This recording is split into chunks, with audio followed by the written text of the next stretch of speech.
We are living in a surveillance society, or in surveillance societies in plural.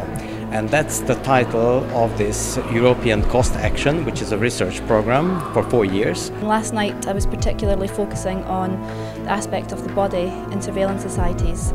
So not just the physical material body, although that is important, but also thinking about subjectivities that are related to it. So in the control society paradigm, the individual and the related subjectivity of the data double. And the idea of the data double is another version, in a sense, of yourself, or multiple versions of yourself. As I've suggested, these shouldn't exist anywhere except in a computer mainframe. We all have store cards of some sort or another. It's quite hard to exist without them, and we all get little benefits from them.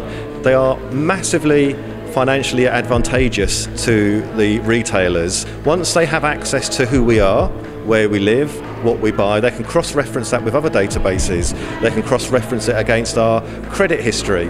They can cross-reference it against other known databases which may have our social interests, for example, or our police records. It's just obvious that in this modern world you just cannot skip society, because if you want to participate in modern society, you just cannot skip mobile phones, internet, and those online technologies. You have to be conscious all the time.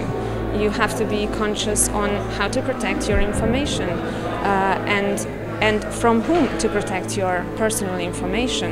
What we organize, what we managed to organize, is a kind of real surveillance environment, an interactive installation which is rather provocative. We wanted to make the CEU community and the larger community aware of what's happening here. We cannot escape, but if you know what's happening, you will behave differently.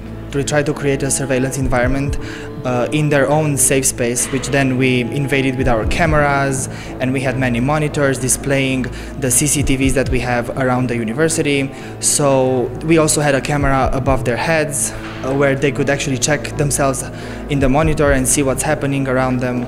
So I think they were very much surprised by this, in a good way though. I mean, I think our message went across. We were watching the students, we kept them under surveillance, and some of them were really shocked. We also organized a student contest.